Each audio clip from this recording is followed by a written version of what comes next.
We did it! Oh my God, this feels weird. It feels different, folks. This is the first podcast after the election. I'm your boy, the Cho, Corey Ryan Forster here. You can go to WellREDcomedy.com to sign up for our newsletter and check out where we're going to be whenever they start opening things back up for safe shows and whatnot, and we feel comfortable getting out there. As always, I've said you can check out our sister podcast, I Have Through the Screen Door with Corey Ryan Forster. There is The Evening Skews with Trae Crowder and Smart Mark Agee. And also we have Into the Biscuit with Drew Morgan and everybody's favorite DJ Lewis. This podcast, today we got to hang out with one of our great buddies in comedy, a dude that's gone on the road with us a couple times. You know him on Twitter as that redneck y'all love to hate. It's Mr. Brent Terhune. Brent is a tremendous stand-up comedian. He's written for Bob and Tom. Again, he's just absolutely murdering it on the internet. You've probably seen one of his videos. You've probably been fooled by one of his videos. Go to BrentComedy.com to learn more about Brent and see all his stuff and everything he's got going on. On this podcast, we talked about, some things that happened this weekend. No big deal. But I hope you enjoy it. And this podcast is brought to you by SmokeyBoysGrilling.com. Go to SmokeyBoysGrilling.com to get all the rubs for all your meats. And also go to CarVodka.com. That's what I drink. That's my favorite vodka. Anyways, enjoy the podcast. I hope y'all woke up feeling as good as we did. Skew. They're the liberal rednecks. They like cornbread and butt sex. They care way too much but don't give a fuck. They're the liberal rednecks that makes some people upset, but they got 3 big old dicks that you can suck. It's so funny to think of somebody tuning in right now just going, wow, they really did just, get over it quick and just went into like, fuck it, man. It's over. Let's just talk about Guatemalans playing basketball. Big weekend, boys. Yeah, huge weekend. That's right. So Titans won. Titans won, yeah. Chiefs. We quit playing college football, just gave up the way to decide we'd just do basketball only in the state of Tennessee. So that hits for me. Georgia too, if it means anything. Yeah, and something else happened, but I can't remember. Well, that's our guest. He remembers. Well, let's also announce our guest, the very hilarious comedian, Mr. Brent Terhune. How are you, Brent? Good to be here, guys. Thanks for having me. Where are you at, buddy? I do remember what happened because I found some fudge rounds at Walmart for sale. And I bought all of them up. So that was the highlight of my weekend, at least. Where you at, Andy? Yeah, Indianapolis. Yeah, what's the mood there? I assume it's angry. I haven't really gone outside. Yeah, no, people keep asking me the same thing about North Georgia, and I'm like, I've stayed in my house since March 8th. I have no fucking idea what they're going on about. I know the polls closed at 6 o'clock, and I think at 6:01 the map flashed red for Indiana. So I don't think we really have much of a chance. Was much the same. Yeah, not a nail biter like in Georgia. But Georgia. Yeah, I know, son. I mean, complete opposite of my experience with Georgia. In a long time. 28 years. It's insanity.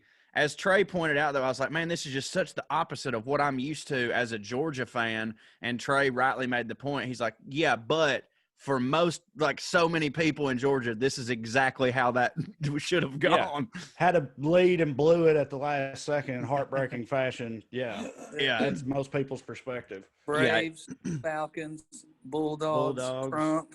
Yeah. Exactly. Look, man, Somebody's beating the shit out of his wife on account of all that, and it don't hit. I asked him a video that I made about it, but I want to know, like, how do you go on believing in God if you're one of those people? Because if you're one of those people, you have to believe in God, but like, how can you continue to do so? Yeah, I know. Like for me, it felt like I was like, look, if this is our like Jan Brady throwing the tiki necklace in the volcano, like. If if all of those losses were for this, then obviously I'm for it. But yeah, I mean, son, there's a lot of blue jean short wearing uncles out there just standing on a bridge. You know it. Yeah, but what's changed? Yeah, right. They don't have a fishing pole in their hand. Yeah, they're not pushing their cousin. Yeah. Well, the religious people just say they're being challenged by God. Yeah. This is a test. Yeah. Yeah. As opposed to it was God's will 4 years ago. But Oh, now, right. No, I forgot. They Yeah. just activate mysterious ways mode. and that's- mysterious ways, engage. It's engage immediate. mysterious ways, right? Uh-huh. Yeah. Sometimes I think they're right about God. God's just an asshole. Yeah. I mean, I could buy that. Hey, Brent. Yes, sir. So I got a bunch of things I'd like to talk to you about. Me too. First of all, we don't have to worry about any level of kayfabe or anything like that, right? We could just talk openly about the situation with your online presence. Yeah. Yeah. Brent, many of you, I'm sure, know, because there's a lot of overlap in our fan bases. Brent also does character work on the internet, bless his heart. The redneck you love to hate. That's right. So you, like, I feel like it's not as immediately clear to a lot of people Yeah, what's going on? who watch your videos, what actually is going on. And I say that because you always hilariously retweet and repost those comments when you get them of people taking you completely at face value and taking you seriously. And so I just would like for you to talk about that a little bit. Like it was the exact opposite for me. Yeah. Literal exact opposite. Like Yeah. liberal redneck, all the people that people either liked it or the people that didn't like it were like, there's no fucking way this is real. Yeah. There's no fucking way this is a real guy. This is a Jew from New York. This is bullshit. That's a quote. Yeah, that's an actual quote. So exact opposite for me. So I would love to hear you talk about that whole dynamic. And also, I got to tell you how secretly jealous I think we all are in a way, because it's when you retweet the negative thing or the person thinking that it's real. I would so love like that. That obviously helps your video. People see that and go, God damn, this guy's good. I would love if I could get any type of mileage out of the negativity on mine, but it just don't seem to help like yours does. It's great. Like that stuff just bothers me, but you look at it like, fuck yeah, fooled this dipshit. Please elaborate. Yeah. Nobody knows I'm fat more than me. So for you to point it out, I might as well laugh about it than be like, no, I'm not. Yeah. Like those comments, it's kind of like, not that I've ever had a bunch of hecklers or anything, but it's fun to like, put the ball back in their court as far as whatever, you think I'm stupid, but obviously it was YOUR, you're stupid. Yeah. Kind of thing. And you get those, or like my favorite one I've ever gotten was this guy was like, man, his bitch ass lives in a trailer park. Why don't he cut my grass or something? It was just like, do some chores or something. Or something. Yeah. So I love those where it's like, and I try not to, like, if it's in, in the video, I try not to give a wink or a nod like, hey, this is not real. Yeah. Because it's more fun. To me, it's it's pro wrestling. And Corey, you can speak to that. You try to not break the character. Sure. Cut a promo on somebody. So that, But I hear you. But like sometimes, man, some of the lines you say, I'm like, you say, I can't think of a specific example, but you say things like, and sure, and then you say a fact. Yeah, and sure. like, Yeah. What? Something completely negative for Trump. Yes. But if you say it in a confident way, angry, then people are like, that's right. They're like proud of the fault. Like if I said, why don't you Native Americans go back to your country? Like, don't get that, then I can't help you. No, and that's the thing is that you trick the liberals will be tricked by that. The liberals will see that and go, because in their mind they're like, this is how dumb those people are. Mm-hmm. Now, as I'm watching it with a trained comedian eye, and like again, if you take out maybe a couple of the jokes, I'm like, I mean, shit, this could go either way. But like, I'll see one, I'm like, boom, there you go. There's the tail right there. Good shit. Mm-hmm. But that's just a very interesting. God, you're a piece of shit. I love it. Why do you want to make liberals look so stupid, Brent? Like, what is it? And frankly, rednecks. Like, why do you hate us? Why do you hate Trae Crowder? Is really what I want to know. Because usually I would say us liberals, but I would say you liberals are dumb. No, it's like I never set out to like get you. But then it's like, God damn, like it's like you said, some of these lines in there, I'm like, nobody's gonna fall for this, Right. So, and then some of the topics are like, they're taking the guns away from the Looney Tunes. Who is mad about that shit?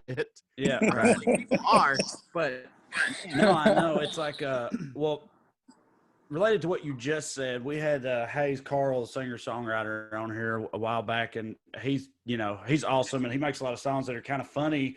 He has one of his early songs, "She Left Me for Jesus." Mm-hmm. He's got this, there's a line in it where he's like, his old lady has just left him for some dude named Jesus whose ass he wants to whip, right? And like, it's just, then he's like, and he says something, what's the line? He's like, I bet he's a commie, or even worse yet, a Jew. Or worse yet, a Jew. And it's like, so clearly, the whole thing is so clearly a Comedy. joke, Yeah. right? Mm-hmm. And it's hilarious too. But he said he had to stop. I don't think he stopped playing that song, or maybe he has by now, but he stopped doing that line, which is one of the funniest lines in the whole song. Yeah, of course. Because people like were Singing. Clearly just like, yeah, fuck the Jews. He said they were singing the Jew part louder. Yeah, like right. they'd get to that and they'd be like, and worse yet, the Jews. Yeah, right. And so, which is a good time. Yeah, it just never. You literally can't underestimate some people and their anger, their dipshit anger. But you were talking about kayfabe. It's like wrestling. You don't want to break the character, yada yada, whatever. Which I totally get. But I want to know how you landed on, if you did land on this at all, or if it just kind of happened, because I know how that shit goes too. Not being that 100% all the time when you're on the internet. Do you know what I'm saying? Like outside just the videos, like fully embracing it, and like it's still clear to most people or other comedians, like this is the character he's doing, but you don't ever break it with your like online presence, it like pro wrestler style. How did you think about that beforehand, or did this all just kind of, it got popular out of nowhere and it just sort of happened to you? Because that's what happened to me. Yeah, I mean, I never wanted to, you get the comparison of like, oh, you're the new Larry the Cable Guy, which I think he's funny, but I just don't want to be that guy. I don't want to be a character on stage, So I'll be a guy that plays characters, but that's never like, I've never just wanted to have one take, because then, kind of limits you as far as, you could drop in a hip hop reference some of the time, but I would rather just be able to do that whenever I want, Yeah, but do you and look, I know that touring has been shut down for the most part because of COVID, but prior to that, how was that working out for you? Because like, look, I've got a lot of experience with this exact thing, and I was the same way when I first started touring and everything. It didn't say, it would say like in the description, known for his liberal redneck videos, but like the headline didn't say, come see the liberal redneck show, because, and it's the videos are posted by Trae Crowder and all this stuff is for the exact same reason you just said. I was like, I don't want to be introduced as the liberal redneck. I don't want that to be the entirety of the thing for all the same reasons you just said. But I've 100% found, and most people are great. But like pretty much every single show, still right up until we stopped doing shows back in March, there'd be at least one person afterwards who you could tell was kind of disappointed that it wasn't just the liberal redneck show. Yeah, that it wasn't just an hour's worth of porch rants or whatever, or Trump jokes and what have you. So like, is that a problem for you? Do you run into that? How do people respond when they see, the rest of your comedy that isn't like the videos are? Yeah, because people are still, they're like, oh, I didn't know you did stand up. Yeah, right. And before, the pandemic, I'd be on the road and I just had a regular act. It's not vanilla, but it's fairly clean. Yeah. And it's about relationships and stuff like that. Right. And people would be like, oh, I didn't know if you were even going to do the character. And now maybe people would expect more of like, here's me clearly doing this character during my show. But before, I'd be in like Wichita, Kansas, and it'd be like, all right, hold on, let me put on this MAGA hat in the middle of my show. Like, Yeah. Because people don't get it on the internet, so I can't imagine somebody just being in the audience being like, yeah, Jews, like you like that thing, you know? So I was about to say, have you ever thought about just being a racist comedian and then just at the very end going psych and then just getting the check and leaving? yes, all the time. So yeah, it was, people are like, because they just didn't know that I did stand up, but you know, I just released an album. I had an album out before that. And so I'm trying to like teach people like, hey, this is not the only thing I do, but unfortunately, you know, not everybody's going to see that video. So you just have to keep pounding away at that, and hopefully people realize. But you know, Do you get tired of that? it is what it is. I hopefully if you come see my show and you expected something else, then at least hopefully my regular show is like, oh, that was good too. Yeah, hopefully you don't leave disappointed, you know? Right. Do you get tired of doing the character at all? No, because I mean those characters, it's like usually 2 minutes and 20 seconds, and then I can I don't have to be that all the time. Like Trae, you were saying, where like, oh, you just didn't become the character all the time. And like, man, because people will be like, oh, he's a great parody account. Right. Yeah, like, I agree with you. I was just wondering, like, if you had, like, you know, where you fell on all of that, like, but I'm with you though, and I mean, like I said, I did pretty much the same thing, so I hear you. Do you get tired of the Buttercream Dream, Corey?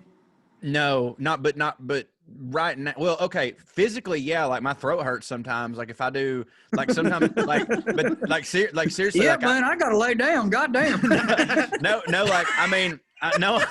I'm serious though.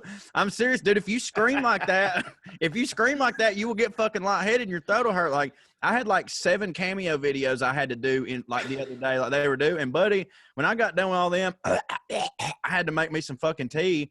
But but my point is, that we've gotten past the white woman, I want to know if you as an artist get tired of the Buttercream. No, but also I have 2 other characters that I've been doing kind of regularly, and I've kind of made it like so I have Aunt Lita, and then I've got Ward Caldwell, who Ward Caldwell sort of kind of gets more into Brent's territory. He is a Trump supporter. He's a Trump supporting like Rush Limbaugh, Alex Jones type dude. Ward Caldwell. Ward Caldwell. That's a good where you came up with that. Yeah, that's odd. Who knows how I came up with that exact name. Yeah.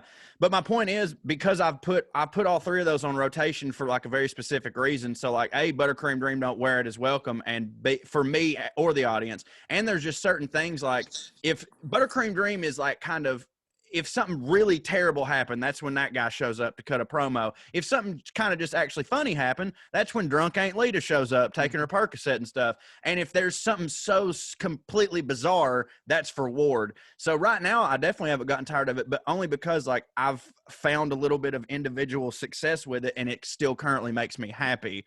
But I'm certain that will go away. But right now, no, just because I've got the other things going. And I know it's different for you, Trae. But I still asked you the same question, and you can talk about why it's different if you want, but I think most people understand it's less of a character for you, even though it is a character. Yeah, it used to be more of a character. I mean, you know, I'll just be upfront about it. I don't really get tired of it. I'm no longer. I mean, y'all know there was a period of time where I was pretty tired of feeling like I had to do the videos all the time, but for a lot of the reasons. Can't wait to see your take on this, Trae. Yeah. Comment sections. Where's the video for this? You just don't care about us no more? Exactly. Yeah, all of that. But I don't know. I got over it or whatever. I kind of like doing them again now. For the most part, it depends on how much I like it. Depends on how I think it turns out. Like sometimes I'll do one, I turn out like, well, that one didn't hit. Fuck, you know. But that's sort of how it should work, I think. But the reason why is because I mean, and again, I'll just freely admit it. I mean, I'm barely even a character in them anymore.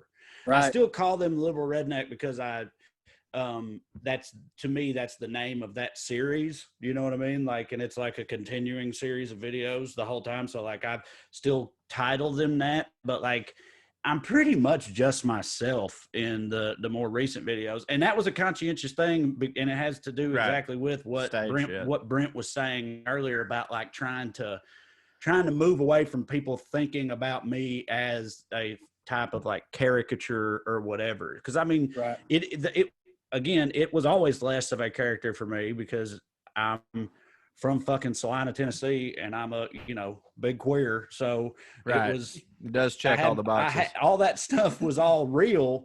I just cranked it up more, but now I'm just myself, because I still have a thick ass accent and I still think a bunch of really Karl Marxy type things. So it's still mostly there, but I'm pretty much just being myself in my videos nowadays. So, well, realistically, the buttercream dream is just if you take drunk Corey's actual tweets at 2:00 in the morning, and then just have me put a belt over my shoulder and scream them. Like that is kind of the way I express myself. But I really should have not come in right out the gate being that loud, and because now that's just it. Like that's how that guy talks. Maybe you could go the Jake the Snake route. He never yelled. You could just tone it down. I have in a couple of them when I've done it for a day. I've definitely just been in here a little bit. This is what the buttercream dream thinks. Coming in, like you got to, but Christ Almighty, I have a feeling I'm going to be with that guy for at least a couple more years, and I'm happy about it. Well, and it goes back to like with your character with the conspiracy theories. I like conspiracy theories. Whether I subscribe to them they're fun. A different story. But I like conspiracy theories, and even more, I like conspiracy theory people. Yeah, that's for me. That's my character is like how far are these people willing to backpedal and the limbo bar keeps going down and down and down, and they're like, all right, we're gonna have to like get under this bar and make it work for our opinions or whatever. We call that the limbo bar, actually. Okay. This was like kind of alluded to earlier, Brent, but I want to ask specifically. We talked about you, like you seem to fool people a lot more with your character, but like what's the ratio of like liberals who are upset at the existence of this person while taking it seriously versus the Jews people like hell yeah brother, like the people on the red side who are like fucking love this guy, who take it completely seriously. Like how does that break down for you? I think it's hard because the obvious reactions are from liberal people, but I think if you are like Jews, you don't even say that. You just like, let me send this to all my friends. Like, because it's not like outrage. It's more so like, I agree and I'll share it, which is weird because I get people all the time like, my dad shares your videos thinking they're real type thing, Yeah. Which is fun. And it's also this weird. guy looks like me. Yeah. He's got sleep apnea, I could tell. Game recognized game. And it also depends on the social media platform. Like I think on Facebook, you get a lot more people that are somehow that'll just come across on their timeline. Yeah. Because I think Twitter now at this point, people are aware what I do. Yeah. So I think it's harder for me to trick somebody. And not that I was like, oh, I'm going to get him this time, but I get more on Facebook than I do on Twitter. Yeah, I don't. Well, go ahead. I was just going to say I'm really happy for and proud of all of you guys that you love your characters that are doing so well. I miss stand-up comedy so goddamn bad. I fucking hate looking at my phone and doing this shit. Even when they go well, I'm like the only one I have fun doing is the only one that went well. There's a correlation. And people were like, do the Proud Boy again. And there was reason to do it. Like they kidnapped the governor or whatever. And I was like, nope, I'm not. This on the outside chance. I'm not doing that for the fucking next year and a half, which is probably dumb. But what I'm getting at is, you guys think we'll ever be able to be on stage again? I hope not. I'm really enjoying this, especially this part of it. This is great. Brent, what do you think? I mean, eventually, yes, but it's so weird now with technology. Like before, this podcast would have had to be in person. Because then people would have been like, I don't like that they're essentially doing a phone in podcast. But now that like social media has changed so much where nobody gives a shit if you're on Zoom.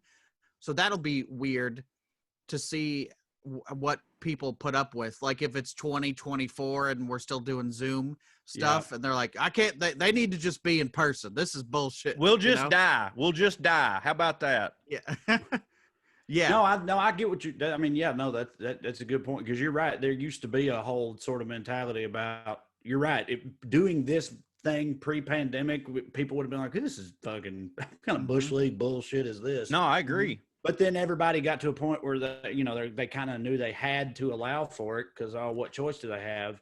But when this finally does end, when it ends, like for good, at what point will they go back to that old mentality, if ever? Will this just stay okay to do, or will they eventually like gravitate back to like, okay, they need to quit with the Zoom bullshit? It's been long enough. Well, some shows won't exist. Like you guys all live in, for the most, you live in different parts of the countries, different time zones. And the podcast I do, we all three of us live in different parts of the country. So it's like either you have the show this way or you just can't, Right.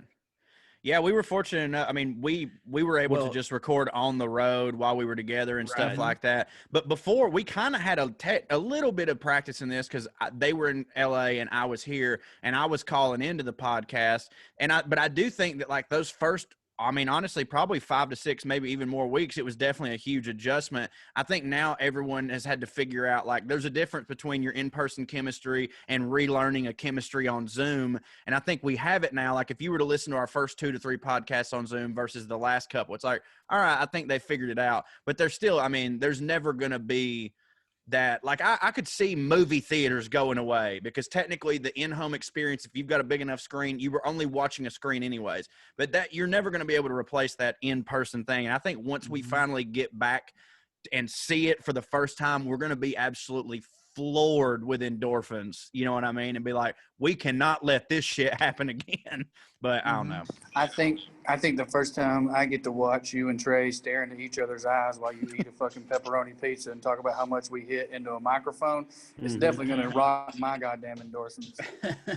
Well, what do you want? Do you want to go back on the road or not, Drew? Goddamn. I said it's going to rock my endorphins. I thought you were being. That's all I want. I thought you were being sarcastic. Well, you don't know me. You forgot who I am over Zoom. Well, Brent, what's your person? How are you doing? Well, at this point, we're at the long way into this. Are you like Corey and you're just living the dream over there, or are you like Drew and you're ready to fucking snap if this shit doesn't end soon? I'm the same always, no matter what. I never hit. So, at least you're consistent. Yeah. Yeah. I'm fine. I love being home. Like when I'm on the road, I'm on the road, but it was so weird. Like I would do, 40, 45 weeks a year as a stand-up, and it's like mostly driving gigs. So it was like, you want to be home, but now I don't mind being home, and it's different. When you couldn't perform live, you had to, do more videos, you had to do podcasts on Zoom or what. So you had to, to use a wrestling term, go learn a new hold. And I like this because it's, I'm still not as good, I think, at this stuff than I was at stand-up, but I'll be back and be shitty at stand-up again because I haven't been on a stage for a while. But I don't miss the road. I would still like to go, but I'm not like, man, I got to get back out there. Okay. Yeah. So, but do you separate the road from the stage, or is it the same answer for just performing in general? I like the drive part. I like being alone. So if you guys could turn your cameras off and your mics off, this would be great for me.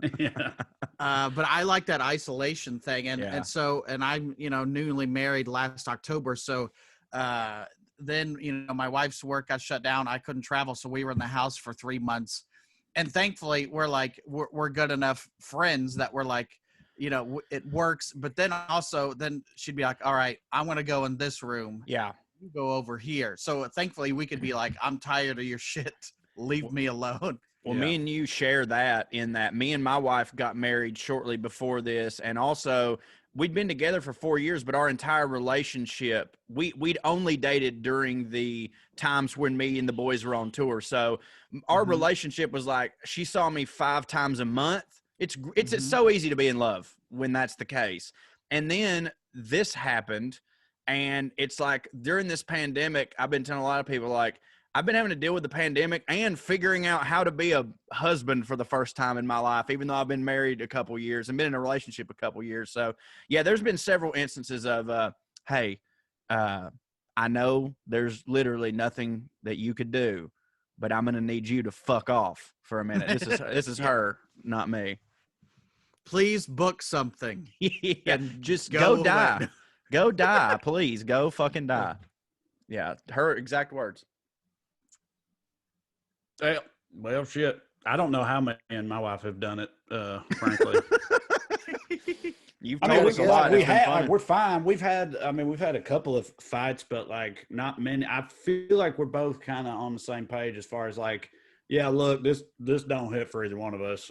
So we're gonna have to just, and I mean being like essentially locked together. We do the same thing where one of us will fuck off for a while very purposefully.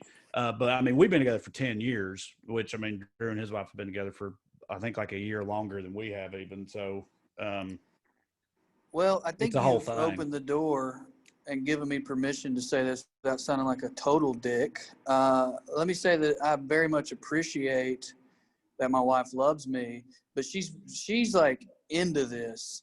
Like, my wife loves me, and that's great. It's really nice for someone to feel that way about you. But there are times where I'm like, hey, why don't you go in that fucking room and I'll go in this fucking room, and it like kind of hurts her feelings. And when you say it like that, that's weird. That's exactly how all three of you said it. Yeah. I was just copying. I was being her though. Right, but I'm saying all three of y'all just talked about fucking off to the other room. That's the only reason I said it that way. I don't it's say the it way you. It hit different. It hit different when you. Y'all ain't heard. Why would I tell it hurt? That's what we're saying. In our situation, it was the woman wanting us to leave. You're the one telling this sweet lady to get the fuck out of your life. Sweet lady. You're that scene in The Shining when Shelley Duvall comes in and he's on the typewriter. Yeah. And he's like, you're distracting me. Listen, breaking my concentration. When I'm in this room, you have to understand that I'm getting work done, all right? So if I'm in here, you need to be out there. Could you start now? Could you get the fuck out of here? Dude, yeah, that's my favorite scene. That's weird that you brought that specific scene up in a fucking 40-year-old movie, Brent, because after we finished recording last week, me and Corey talked about The Shining off mic, and he went into the whole thing about that particular scene. And now here it is just a week later. And last night, I watched The Shining episode of Treehouse of Horrors. Shut the fuck up, Drew. I watched The Shining episode of Treehouse of Horrors with on The Simpsons with my sons. The Shinning. I watched The Shinning just last night. The part that I identify with, Drew, is he does this whole thing about just because I don't look like I'm working doesn't mean I'm not trying to concentrate. And if you're in here, I can't fucking do that. That's my every Monday. Is what? And then you look at what you're working, and it's just like red rum. How many different ways can I say boner? Creatively. Yeah, without a doubt. I don't really go on those have those huge fits anymore, mainly because I quit smoking. I was able to quit smoking, by the way, because of a little company called Lucy Nicotine. Lucy Nicotine is a company founded by Caltech scientists and former smokers looking for a better and cleaner nicotine alternative. Finally, ladies and gentlemen, tobacco alternatives that don't suck. This was researched and developed for 3 years to be made for people, not patients. Lucy has created a nicotine gum with 4 milligrams of nicotine that comes in 3 flavors. Tell them about it, Trae Lane. Yeah, they got wintergreen, cinnamon, and pomegranate, and they all hit, but the pomegranate particularly hits. As Corey has noted before, if you like to drink and nicotine at the same time, which who among us doesn't, right? The pomegranate is kind of made for that, because then it just like gives a little extra kick to your vodka or whatever it is you're getting drunk on. Or they also have a lozenge that comes with 4 milligrams of nicotine that's cherry ice flavor. I actually haven't tried the lozenges, but cherry ice never don't hit. So it's convenient. It's discreet. Products can be enjoyed anywhere, on flights, at work, or even at the gym. Now, I don't know what kind of lunatic would do that last one, but the on flights are in the store thing. When vaping first became a thing, that was one of the biggest selling points to me. Yeah, for sure. Was like, oh shit, I could do this at the movie theater. Corey, we went and saw Guardians of the Galaxy, and we sat there vaping the whole time because vaping was like a new thing. We're like, God damn, how hard does this hit? And it did. And that, of course, they let us have that for like 2 months before immediately they were like, no, you can't do this here either. It's like, explain to me why. And they never did. Can't do it. But anyway, Lucy, though, you can do that. You can do that. And guys, I've told this on the podcast before, but it's true. I'm coming up on here in a week and a half. I think it'll be 2 years for me without a regular cigarette, which is absolutely amazing. But I was still vaping a little bit, trying to wean myself off. I was like, I'll vape and one day I'll quit that. Well, I was only able to quit that using Lucy nicotine gum. And I'm proud to say that I haven't vaped in about, I want to say like 15 or 16 weeks at this point. And I'm no longer using Lucy because that's how good the product is that eventually you won't need it. It's 2020. It's 2020. Be like Corey. Get rid of the cigarettes. Unplug your vape, throw out your dip, get some Lucy gum. It's the real deal. If you get a subscription to Lucy, it comes to your door every month. So to all our WellRED listeners, go to lucy.co. That's .co, and use the promo code RED, R-E-D, and you get 20% off all products, gum or lozenges. That's lucy.co. Use the promo code RED at checkout. Also, I'm legally required to give this disclaimer. Warning, this product contains nicotine derived from tobacco. Nicotine is an addictive chemical. This is me now, but it hits. Go to lucy.co and be sure to use that promo code RED. Thank you very much. Absolutely. Thank you, Lucy, very much for sponsoring the podcast. Lucy.co, promo code RED. All right, fellers. Brent, you killing yourself with anything besides like, butter Sugar? and stuff? Yes. Obvious. Yeah. Yeah, before the lockdown and pandemic, I've never ever really been a big drinker, but then for the few weeks where I just didn't do anything, it was like Red Dead Redemption, and vodka. It was vodka. So, why was it vodka? Why vodka out of all the options? Trae, because it gets you drunk quick. It does. You're right. That's why. Yes. No, and that's one of those things. Like, if I'm out and people are like, "Oh, you want to drink?" I'm like, "No, I'm good." But like, just to be home and you don't have to worry about anything. Just sit in a chair and play a game or watch a movie. That's it. I for a long time also opted for vodka because it was less hard on my guts than like beer was or a lot of other things. But also, I'm not gonna lie, I bought into some of that bullshit about.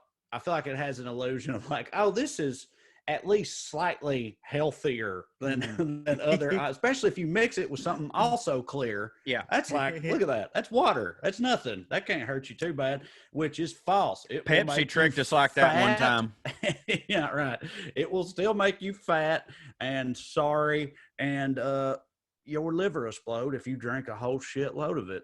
So, yeah. Now, see, I just get like the Squirt. What? Squirt. No, the White Claws, Oh, yeah. That's healthy. Tell them about your health regimen. Yeah. No, I ain't been on that for a long time. Honestly, Thompson kind of just straight up cured me of that. He just pointed out the idiocy of it in such a concise way that I was like, okay, I can't keep doing that. Cures you a big old pussy disease. Where I was drinking 3 to 5 White Claws every night before bed, and that was like my new routine I was on. Did you do anything else besides that? That was your routine?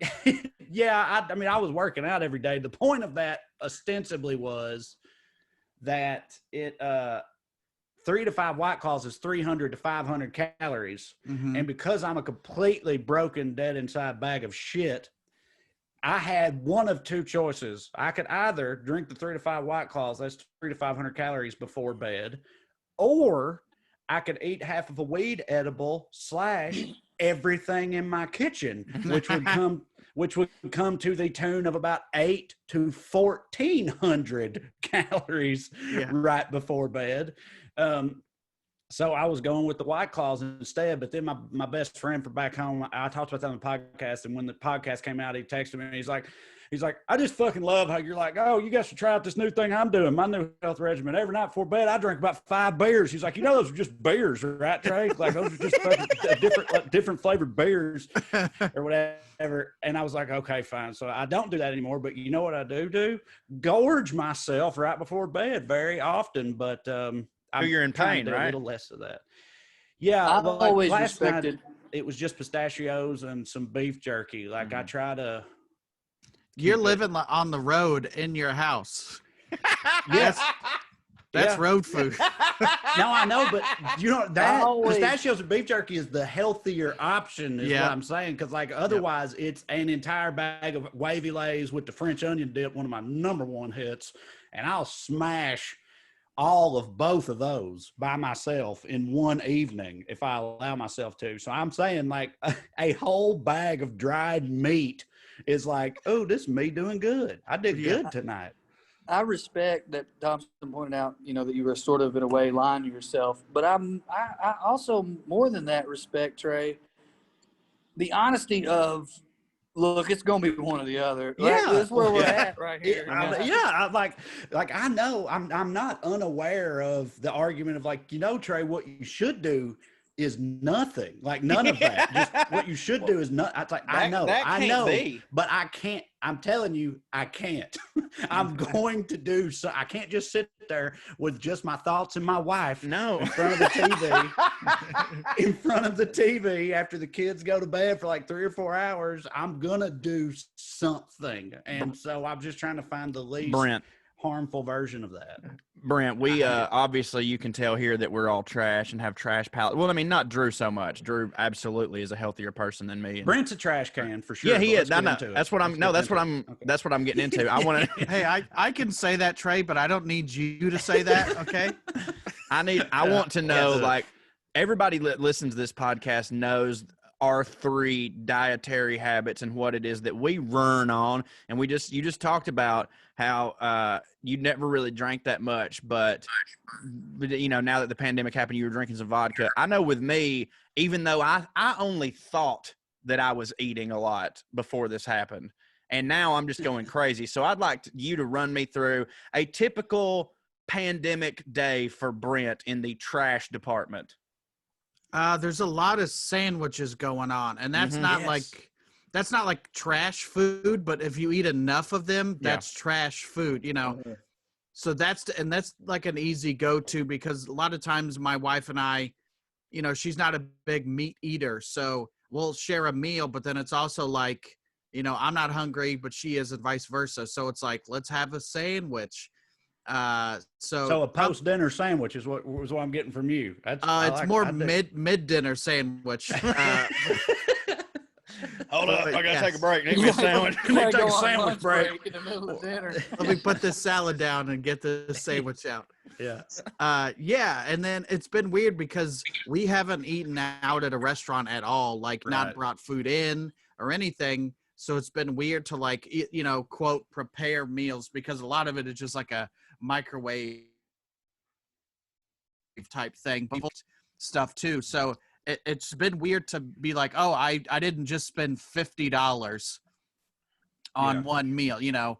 So that's been fun. It's like saving money via pandemic. I would recommend it, guys, if you can. Yeah. Nah, drugs are too expensive, but I know Brent has done shows with us before. Some of y'all listening may have seen them. One weekend in Indianapolis, Corey wasn't there, and Brent filled in for him. I think we've done a couple other ones over the years. One of those times, I went with Brent and Drew was there. So I guess it was the time you weren't there, Corey. We went and trashed down at some trash place. I can't remember where it was. It was Yats, the Cajun place. Yeah, and like what I remember is, and I loved it. Because I love that time, but my memory is like it was just a big bowl of just slop. You know how much slop hits, Corey? So hard, so hard. It was just a big bowl of slop that did hit, and I remember Brent took us there, and it was good. It was fire. So yeah, that was the best etouffee I've ever had. Now I don't like Cajun food as much as most people. I feel like me saying that doesn't prove anything about that place necessarily, but I liked it a lot. Yeah, and when I say Cajun food, I get the same thing every time. So it's not like I'm like, oh, I love Cajun food. I'm like, oh, I love chili cheese etouffee. That's what I like. Chili cheese etouffee. That's what it was. They had right? shit. See, Hold up. I know. That's what I'm saying. You can tell, right, just by the name. And you missed it. I missed it because of a fucking. I don't even remember. Guarantee you, it was a wedding. It was a wedding. I wedding. do remember that. They're like, because I think you did the show, and then you were just like gone afterwards. Where'd they have the wedding? I don't fucking know. People I hated. That's what they had. A lot of them. A lot of lies. God damn it! I hope they're divorced, whoever it was. Brent, let's circle back to the sandwiches for a minute because I've also been on a sandwich kick lately. But I just had a buffalo chicken sandwich myself, and it was divine. That you made or you got from a sandwich place? No, I made, but it was just like I had buffalo chicken deli made. I didn't do anything special, but I went and did the nice Boarhead's Deli, like shaved meats and shaved cheeses, and I had it. I do too. And I got the bread from the bakery. It wasn't just like the regular bag shit. Right. Like I know exactly what that is exactly what I have been doing lately. When I say sandwiches, I buy like sub rolls from the bakery. And yes. like you said, the deli Boar's Head deli meat and that type of thing. Them Try to make it a little less put trash. And I buy tomatoes and red onions and olives, whatever, that type of shit. Cut them up, put them on there. You're like a Shaggy in the Kitchen type sandwich where you got all the shit on there, which is how you should do it. By the way. Absolutely. Well, that's how I do it. And you said it's been a lot of sandwiches lately, and so I want to know, is it more that style, or are you talking like white bread, bologna, American cheese? That's good shit too, by the way. Yeah, there ain't nothing wrong with that, but I'm just curious. I'm not opposed to putting chips on a sandwich. There you go. If you just got out of the pool, that's what I'm eating is the poolside lunch. Yeah. Yes. Yeah. Oh, there's nothing better than the poolside lunch. What kind of chips? Usually Cool Ranch Doritos, which is weird. I don't like ranch. I know that if you saw me, you'd be like, that guy likes ranch. I know, he's a Corey. spokesperson for a particular type of ranch. You look like a bottle of ranch. Yeah. I know. Yeah. You're so fucking Midwestern and everything in so many ways, and then come out here and like, I don't fuck with ranch. That's wild. That's the only way I'm a minority in America is that I don't like ranch. Hey, can I change your life? Lay's has this new, Flaming Hot. I don't want it. I don't want it. Well, you're getting it. You're getting it. The Flaming Hot series, much like COVID, has swept our nation as of late. And the Flaming Hot series now has a Flaming Hot dill pickle potato chip. And for my money, that crushed up on a sandwich is just mwah! So if you want to add them next 20 pounds before this Pfizer vaccine comes through, dill pickle Flaming Hots. For a second, I thought we got a Lay's sponsorship. That was good copy there, Joe. Thank you very much. We appreciate over at Frito-Lay. Be sure to use our promo code FATSADFUCK99. No, that was your username. Oh, right. That's also my email password. Fuck, I've given it all away. I can't wait to get the vaccine and then just blame all my weight gain on that. Did anybody else gain weight on this COVID vaccine, guys? I have one question I want to ask you that we talked about before we start recording, and I'm very curious about it. And I guess going back to the wrestling thing, that's the way I'll frame it. When a wrestling guy switches but when they switch companies, they'll have to kill a character, or when they retire, or sometimes they just change characters. Sometimes they talk about it, retire them, and sometimes they don't. Have you thought about that? Are you going to, do you have a last video in mind, or are you just one day going to be like, oh, I think I'm done? I'm going to make it very much like Infinity War, where I just pixelate and go into the wind. Which would be fun. No, I don't know, because that guy, the truck rant guy, which is that character, is always around. Like he's either bitching about politics or because some kid got a trophy that he gave him. So that character can, doesn't have to go away, but it might just not be as prominent. Okay, so like a transition of the character, sort of. Yeah, and people are like, what are you going to do now? I'm like, well, right now I'm on break at my Amazon job because that's how bad it went right after the election. No, but I don't know. We'll see where it goes, because I'm capable of, it's weird how people be like, your gimmick is gone now, so they think I'm only capable to be funny in one way. Well, right. Yeah. I mean, I was trying to ask the question because I know how funny you are. I just wondered if you were going to do a new thing or try to rotate that one or whatever. Yeah, I would like to, whatever comes my way. I've been doing this character for like 7 years. His name is Coney Danza. He's a hot dog, and I have a hot dog suit. I've seen it. So, I've seen it. Yeah. So it's good shit. That is the one dimensional because it's all food puns. So it's like you can't step outside that too much, but I've never really done that on the internet. So I would like to, It's time. You know what? The time is now, Brent. Yeah, America is ready for Coney Danza. Well, the thing about that is that's so interesting to me is when first off, the other side was like, oh, well, what are you going to do now that this is over? It's like, first off, it relies on the notion that comedians we are self-serving individuals. So I guess that's a bad example, but like we're all very happy. And I think everyone would trade a little bit of success so that they could wake up feeling like Kim Jong-un isn't going to point a laser at us.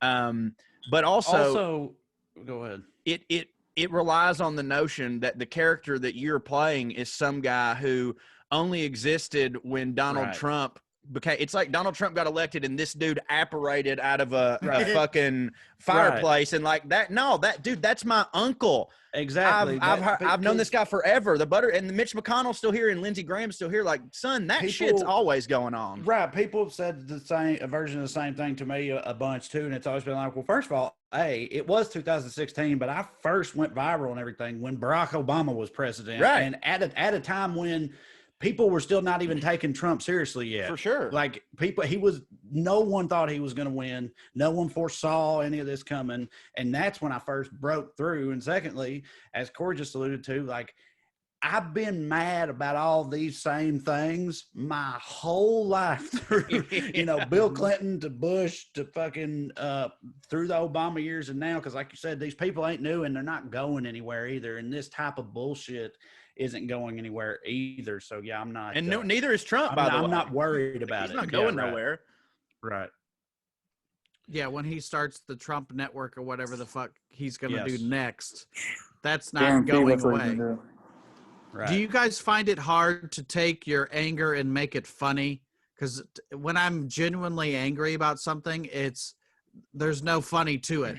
Maybe 6 months later, there's funny to it. I don't know. Everyone in my life has always told me that it's really funny when I get like upset or flustered by things. So I think I kind of naturally, even if I don't even mean to be funny, I think that I'm funny when I'm mad too, in a lot of ways. But it really depends. Some things, if I get mad enough, if it's a subject that like genuinely upsets me enough, then yeah, I'm probably not, the jokes ain't flowing, but there's plenty of things that I can be upset by that also are funny to me or are easy to make funny. I genuinely, there was a couple Buttercream Dream videos that I put out that and for the record, the numbers didn't show. The numbers were fine. The ones that did the best, I thought were the least funny, if that makes sense.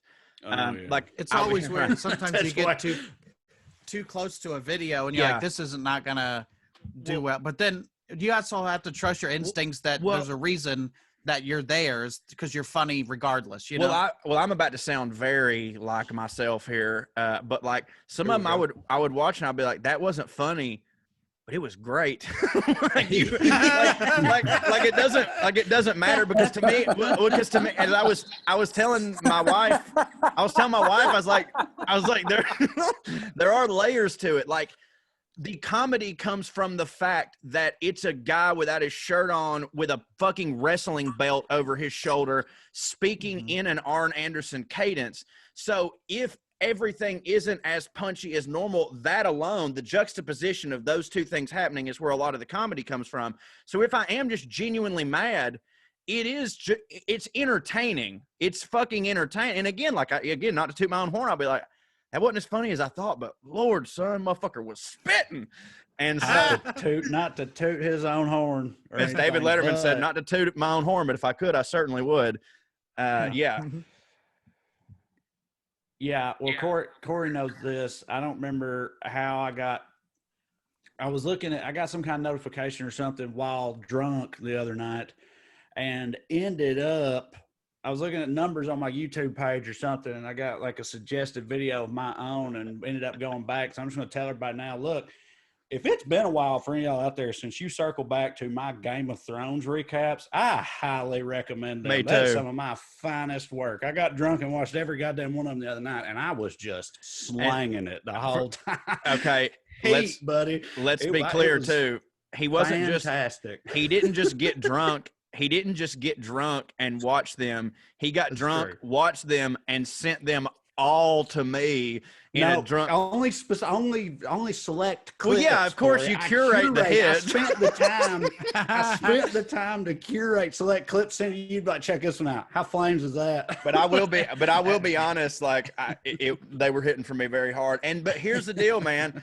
We can start doing more shit like that now. I feel. You know what I'm saying? Right. Like there's a lot of pressure off. That's Brent. We were talking about off mic. Brent said, he goes, it's just nice for the past couple of days not to really had to worry about like going and looking on Twitter to see what's trending. Because A, you know what's trending. You know what it is. Right? You know what it is. And B, it's like, fuck it. Who cares? Let's take a vacation, like at least a week or something like that.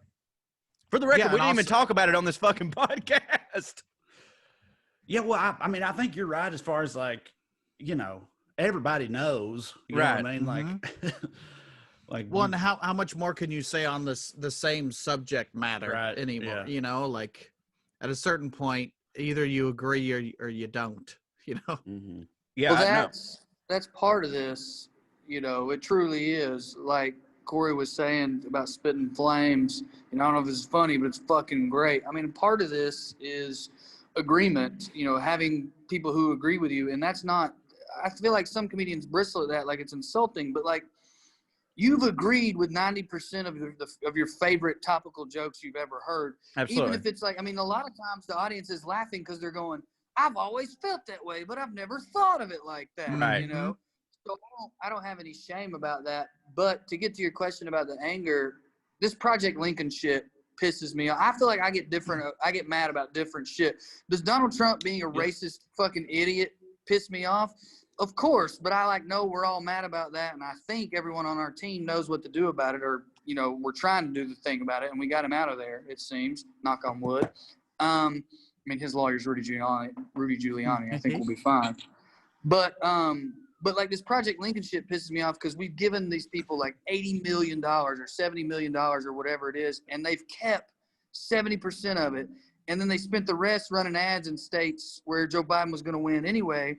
And I'm like, well, that's a grift. And it pisses me off that so many people are defending them. And I tried to make a video about it. Is this a thing? Like, is there like a specific story that everybody is on about right now where Project Lincoln Project is concerned? Because, you know, I mean, I mean, they got on 60 Minutes and talked about how they were never Trump Republicans. And that's why they're working so hard to prevent him from getting elected. But when journalists started looking into their balance sheets, which are all public, they paid themselves, their own companies, through this nonprofit or super PAC or whatever it is, 70% of that money. Mm-hmm. And then they did things like ran an ad in Times Square or ran an ad in states where Joe Biden was going to win. They're trying to get people who hate Donald Trump to give them money. It seems very clear to me. That aside, some people agree with me, some people don't. I think they make porn for liberals. That's not really my point. My point I is agree with you on that. They're trying to get money now to help in Georgia, quote unquote, but they're funneling money away from the actual candidates in Georgia. Because if you're spending money, you could be giving it to them. That makes me mad. The only reason I brought this up, I wasn't trying to get off on a complete tangent. The only reason I brought it up was to say, this morning, I was so mad watching people They attacked Blair. What's Blair's last name? Blair Erskine. Erskine. Yeah. Yeah. They were being really mean to her because she was like, guys, this is a grift. Watching them be mean to her pissed me off. And I tried to do a video. I finally got one out, but it took me an hour and a half of tweeting my anger without any fucking jokes before I even thought of anything remotely funny. I guess to answer your question, for me, I've got to get the anger out, and then sometimes I can think of something. Mm-hmm. What makes me so mad about that, the Project Lincoln or Lincoln Project, whichever one it is, I don't give a shit really, is that now that they have all this money, they're going to use it to energize the young Republicans and get some of their folks in there, but also they're going to be able to help with all that money. They're going to be able to start writing the story on history the way they want to. And they're not only going to be able to do that, but there's going to be a lot of people that go, these were the people that got Donald Trump out. It's not people like Stacey Abrams who registered 800,000 disenfranchised people to vote. It's not liberals finally getting off their fucking couches in literal record numbers. It was Rick Smith or Rick Wilson or Justin Wilson or Onion, whatever that fucking dude's name was. You know what I mean? I know exactly what you mean. The reason I know you're right is they've said it. Right. If you go back and watch the 60-minute interview, they say we're Republicans and we don't like that Donald Trump has made our party so racist. We want to go back to the time before when it wasn't Strom racist. Thurmond did it. Sorry. When the fuck was that? When the fuck was that? See how mad I'm getting? There's nothing funny about this. And I'm going to be honest with you. I just checked on the video to make this point. It's not doing well. I don't think I was Or people disagree with me because a lot of our fans are arguing me. I don't know how Donald you could Trump disagree so with much. it being called a grift. That's insane to me. Like, it's so clearly exactly what it is. I was glad that, and I remain glad that a version of that thing existed. For sure. But On go away now. on a level that everyone knew about it. Like, I'm glad that was a thing in some capacity, that there was any group of Republicans who were actively saying, look, fuck this guy, and everybody else knew about it. These particular ones seems to, not hit. Yeah, which is not at all surprising. Shouldn't be surprising to anybody, but it's very clear now. I don't know. I just don't know. I don't know why liberals would get it. People are just, it's hard to admit you're wrong about something. And I'm sure a lot of them donated to them and whatever else. And so they're just like taking it personally or something. Right. But Well, my whole point, fuck the Lincoln Project. Well, I can see how they would take that part personally, because I do feel like my whole point is I'm glad the Lincoln Project exists. We liberals need to stop paying for it. Yeah, right. Yeah, because for sure. they're openly they have said we are rehabilitating the Republican brand. Yeah, I'm right. not Why do we paying for want that? Fuck Yeah. Let it die. I already helped pay for my brother to go to shit. rehab. We saw how that fucking turned out. Right. I'm not paying for any more rehabs of liars. Yeah, So- it didn't hit. Drew, where should people donate their money then? To the campaigns of Ossoff and the Reverend, whose last name is escaping me, the two people who are running in Georgia. And on Twitter, they're at Ossoff and at Reverend. I'm going to fuck his last name up, guys. It's Somebody help me fucking, God damn, Warnock. Yeah, Warnock. I was thinking Warhoff. Warnock. Reverend Raphael Warnock. Yeah. It's weird, like the trickle down economics. Give us our money so we can give it to those guys rather than just directly to those guys. Right. Yeah, that's why I've never liked it when like a restaurant or like a McDonald's or something. They're like, hey, you want to donate your change to the UNICEF, whatever, or like you go to the food line. They're like, hey, you want to donate $1 to diabetes? I'm like, how about you just tell me where this thing is and I'll go down there and give it to him, because what's going to happen is I'm going to give you the $1, and at the end of the goddamn year, you're going to write it off of your taxes, and it was my motherfucking $1, you piece of shit. But also, that's it. You're donating all your money to diabetes. Absolutely, Right? absolutely. Right? Not the cure, but like the I'm figuring the disease itself. The disease itself, and one day I'll be able to show you how it morphs and does different things. All right, Brent, do you have time for a quick story? Yeah. All right, I've been dying to tell the fellas this. I was in Marfa, Texas, as we were traveling, and we were looking for places to eat, and my wife saw on the map something called the Holocaust and Model Ships Museum. Now, at this point, I was already at the bar, pretty drunk, and I'm already laughing at the idea that there's one guy in the world who thinks the two most important things for him to preserve in a museum is artifacts related to the Holocaust, which obviously is important, and model ships, and like how these two combine. So even though it was 10 at night, it said it was open 24 hours. Andy calls, and a guy answers at 10 p.m. And he's like, well, we can be open. You know, it's just my house. It's just my house. Come on by.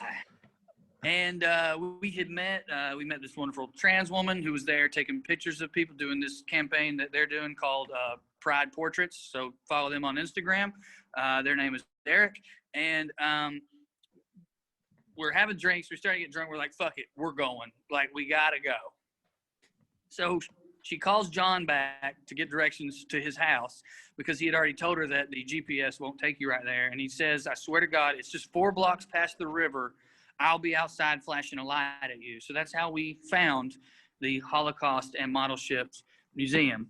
Now, I'm going to finish this story. Let me do a brief disclaimer. I recognize how the Holocaust is not funny. But, how so? Well, here we go. But going to this museum with a trans woman who was very drunk and feisty. First of all, we walk in the door and they get in a fight. Like fucking immediately. But I'll get into that in a minute. Who's they? Like the proprietor of the Holocaust Museum and the trans lady? Yes. Okay. They know each other? Nope. But I think they recognize each other's souls. But before we get into that fight, let me explain to you guys as best I can. I was very drunk, and like many things related to the internet and the Holocaust, this made almost no goddamn sense to me. Here's the story. And my understanding is historically, they've taken the people who peddle this have taken some things that happened and turned them into a whole event. Here's the story as I understand it. I don't condone any of this. I can't back it up with anything other than John, the guy with a flashing light who's 4 blocks from the river in Marfa, Texas. Well, these are the makings of a great story right here. Don't put too much pressure on me because the whole time I'm in this place, I'm going, try to remember all this, Drew. And then every time I was thinking that and trying to get my details, he would drop another fucking bomb on me. Hitler, supposedly, was told by God to kill only the Jews who weren't keeping the Sabbath, just like Nefertiti and some other king in the Bible had done. Well, they don't tell you that. Exactly. Well, he fucked up. And this was one quote where Hitler went wrong. No. Here's one quote where Hitler went wrong. Was that he tried to kill all the Jews, not just ones not keeping the Sabbath. Yeah. And a true Orthodox Jew will tell you that. Probably. Now, before you guys just assume that this guy is just a crazy anti-Semite, how the fuck you say that word? Yosemite. Yosemite, yeah. He's trying actively to become an Orthodox Jew. His wife. Yeah, not crazy. Who would? They're studying the Torah. They've studied Hebrew. And he meant this. And this dude was crazy, but I don't think he was evil. He believes that Hitler's first plan was to just get rid of people who weren't following the Sabbath. And the way he first tried to do it, he claims, is he put them on boats, put some Jews on boats, giant ships, and he builds the models of them. They've got them there at the museum. There you go. There we go. See, now I get it. It makes sense. But wait till I get to the 2,500-year-old scroll Esther wrote where she predicted the 10 people that were going to be murdered by the Allies. But before we get there, understand, guys, that what Hitler was trying to do at first was send the bad Jews to America. He didn't even want them to get killed. And he was sending them all over Europe on these boats. And Eisenhower turned them around, said, no, go back to your deaths. Mm-hmm. But the king of Holland accepted some of the Jews. Yeah. And that's why they're still very celebrated there. I don't know what that means. This guy had no less than 200 model boats, very intricate, that he had built himself out of wood sticks or whatever. And every single one of them are supposedly related to this story that no one wants to talk about. Now, here's where it gets weird. I know. What a weird. He also had a movie poster with fucking Hugh Grant's dad. What was his name? Cary Grant? That's not. Wait, they weren't. Is Hugh Grant's dad? Is Hugh Grant? I didn't know. I just said Cary Grant because that's a person, but that ain't it, is it? There's no way that's right. Well, that's who I'm talking about. Is that not his dad? I don't fucking know, guys. No.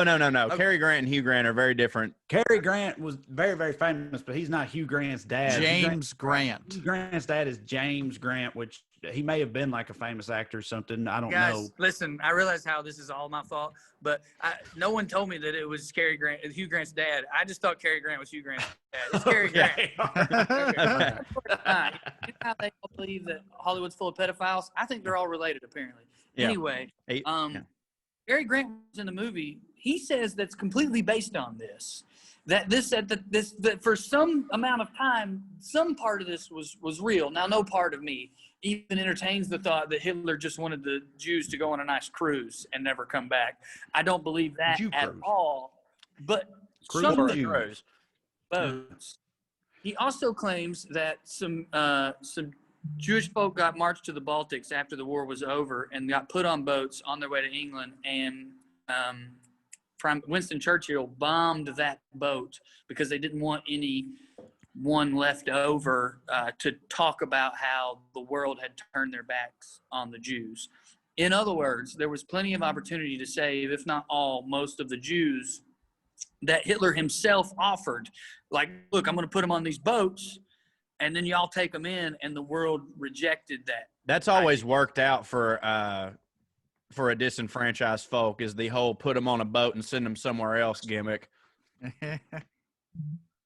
I told you not to put pressure on me in terms of it being a good story. It's a great story. What are you talking about? Well, but what I'm saying is it went nowhere other than the fight, John and Eric. The whole time I'm just sitting there like, I don't even know. And then he started talking about this scroll. There's some kind of scroll where Esther predicted the 10 Nazis who were going to be killed. And at that point, I was like, we have to leave. I've got a big day tomorrow of not hanging out with people who love boats and Jews. That's what's on my agenda. So in that order. So I'm out. Boats and Jews is my favorite Lonely Island song, by the way. Brent, and Jimmy Buffett record. Brent, you said you like conspiracy theorists or conspiracy theories and theorists. How did that? Yeah. Well, how did that hit you? How did that rank for you? I've never heard that one particular. Yeah. I was gonna say, Drew, when you were saying that sounds like a QAnon as far as like QAnon. It as far as they predicted that kind of thing. Because it's like when somebody predicts the end of the world and it doesn't turn out, and they'll be like, "Oh yeah, that was the wrong one." So they can like, it's like weird improv where they're like, "Okay, keep this going." No, but well, it was weird to me to have someone. Look, I've had people say, "You don't know everything you think you know about the Holocaust," more times than I care to have had that said to me, and I've heard the phrase, where Hitler went wrong and just been like, I gotta get the fuck out of here. Yeah. But it's never happened. It's never happened from someone who was like pro-Jewish. Like a big part of this guy's thing is the world could have saved them, but didn't want to, I don't know, work it out with Hitler or whatever. And that was, that was. We don't negotiate with terrorists. Yeah. Let the Jews drown. Chamberlain in there, because that was like his whole thing. He's like a Jewish Uncle Ruckus from the Boondocks, if you guys know that show. Yeah. He's like self-hating, but also trying to be one of those things at the same time. Yeah. Yeah. Well, how do y'all Brent, feel about like? And I know you're not saying otherwise, Drew, but like, I mean, that person is crazy, clearly just a lunatic, like an actual lunatic, like a high functioning, a crazy person. So like, what do you do with that, right? Like, cause like me, I hear something like that, I hear about somebody like that and that whole thing, and I'm just like, well, okay, yeah, he's crazy, yeah. So I think the high functioning whatever. Part, what are you gonna do? Right? Crazy people. I think the high functioning part is what's scary. Yeah.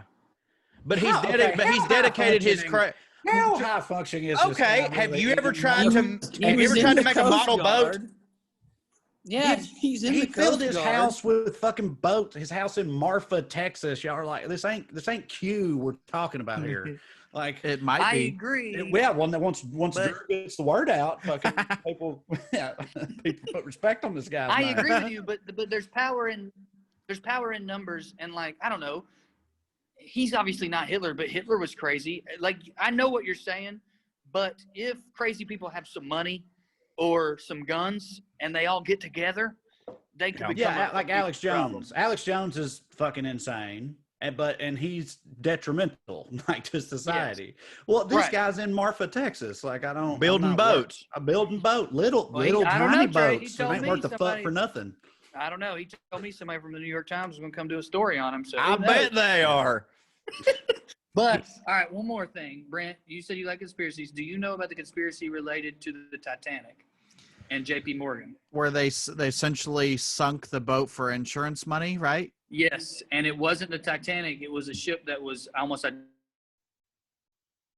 identical to the Titanic at the same time. And when you go down, you could see the imprint of that name. I don't remember what it was on the side. Does this have to do with does this involve a story that was written by an author that basically predicted the Titanic to a T? But years before the Titanic happened. That shit is wild.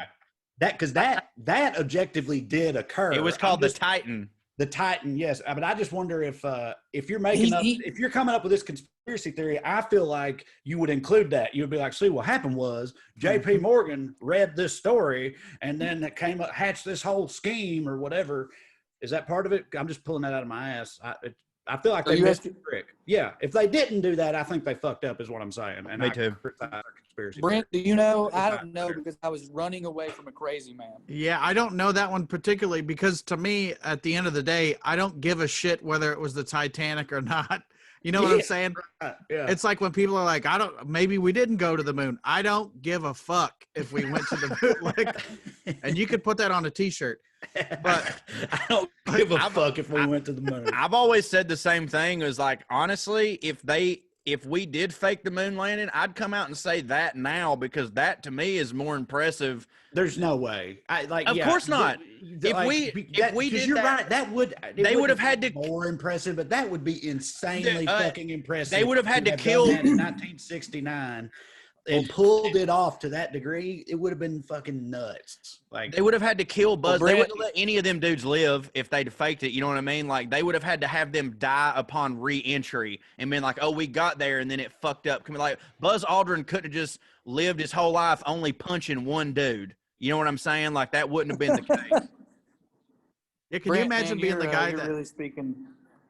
Can you imagine being the guy that went to the moon and then have your whole life being like, you didn't go to no moon? I know. When this dude hadn't even been to the state of Florida. Yeah. It's way better, Brent, to be that guy and have people like me and you going, I don't give a fuck if you went to the moon. Yeah. But I do feel that way. I used to have a bit about how I don't care if they killed Kennedy. And, like, I also feel that way. Good, they killed Kennedy. Good. He's our hero now. If he'd have lived, he'd have raped people. He definitely would have. He probably did anyway. We'd have just found out about it. Yeah, I'm glad. We were allowed to back then. Yeah, I mean, that's Harvey Dent, dude. JFK was Harvey Dent, like, without a doubt. Right. All right. The martyr. Well, now that we've raped and killed, You either die a hero or live long enough to see yourself become the villain. There you go. I like it. Joe, what order is everybody in? Are you in gallery mode or speaker mode? I'm in the one where you can see all of us. Gallery. Okay. Who's on top? Top left for me is Brent. Top right is me. Bottom right is Drew, and bottom left is you. Well, because Drew and Brent are side by side on mine, and they look like some before kind of and after picture. Yeah, that I can't. Yeah, COVID, depression, the pandemic. Yeah, COVID is what I was. Pre-COVID vaccine, and then you gain a lot of weight, and then here's Philadelphia. Yeah, I think it might be Philadelphia cream cheese and the Philadelphia story. Well, before you got on here, Trae, Brent said we could tour as some kind of white version of the Hodge twins when this is all over. I think that's what they do. So now that we're Brent, where can everybody find you? BrentComedy.com is my website, Facebook, Twitter, Instagram, and Parler. Check me out on Parler. There you go. Yeah. I'm tired of being silenced. Dude, okay, real quick, since you brought up, I didn't know about that yet. My sister texted me this morning before I woke up. I woke up and I had a screenshot from my little sister. She had taken a screenshot from Facebook of my college girlfriend. Like and she was like, at the time, this girl cheated on me, fucked me up. It was a whole thing. Like everybody that knew me then knows it because everybody else hated her pretty much, and they were right.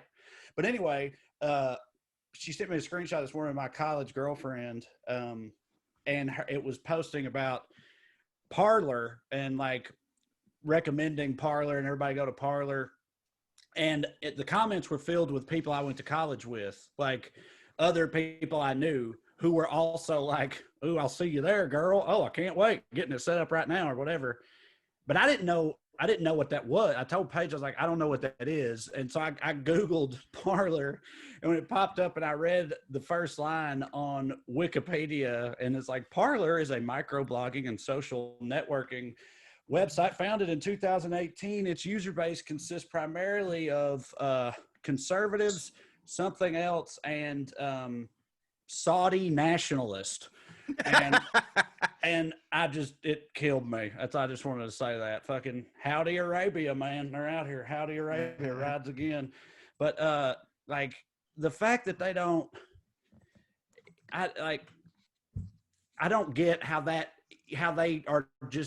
hits for them, to like you literally are just like, y'all Qaeda is a thing. It's also like, it's a real thing, and you're just okay with it now. Like when you wanted to kill every towelhead in later September of 2001, but now you're turning into them and you're just sort of fine with that. And they're or whatever. They're finding their own little safe space on the yes, internet. That too. I mean, that too. It's pretty, and it's also spelled wrong. Like there's a lot of stuff here that really works. Just so on the it's such self-parody. It's such self-parody that they're completely unaware of.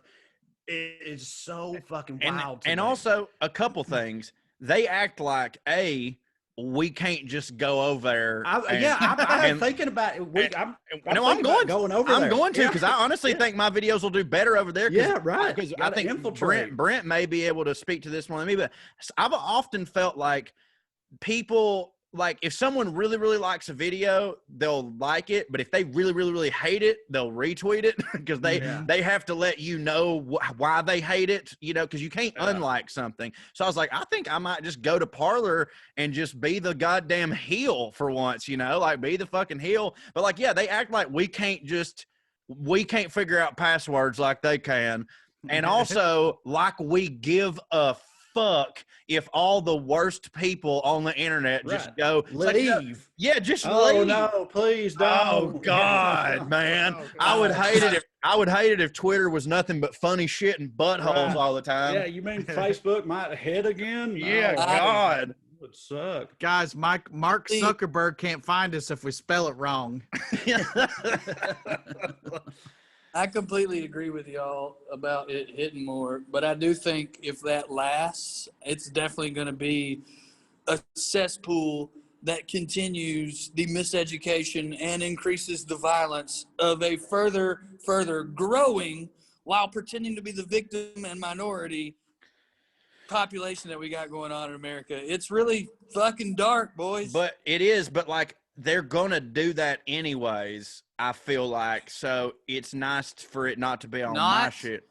Not if you send your money to Project Lincoln. Today's episode is sponsored by Project Lincoln, a bunch of fucking Republicans who want you to know that they don't want to be racist anymore. They want to go back to before when they weren't racist. Use our promo code balcony seats at projectlincoln.com. All right. So, sorry, Brent, you said Parler and sent me on a whole tirade. No, that's the only social media that counts anymore. Yeah. Yeah. Just search my name on whatever social media you got. I'm there. Right. Oh, man, we didn't get to talk about it, but congrats on making it into the Urban Dictionary, dude. That rules. Oh, what? Yeah. I didn't see that.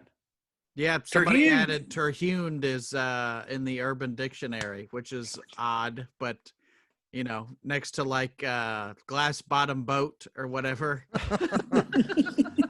So that's fucking great, man. Congratulations. I think you can still order coffee mugs off there. I might have to do that with Terhune, but yeah, guys, I was looking to see like who's getting money from this from Terhune, because not you. I'm not. Not you. All right, guys. Well, this was a fun one. Go check out all our other podcasts, Into the Biscuit with Drew Morgan and DJ Lewis, Evening Skews with Trae Crowder and Smart Mark Agee, and I have Through the Screen Door with Corey Ryan Forster. Brent, what's your podcast? It is called The Cafeteria with Ryan Niemiller and Johnny LaQuasto. Two tremendous individuals. Thank you guys for listening, and skew. All right, fuckheads. I'm going to go take a shit and walk in the park. Bye. Thank you all for listening to the WellRED Show. We'd love to stick around longer, but we got to go. Tune in next week if you got nothing to do. Thank you. God bless you. Good night and skew.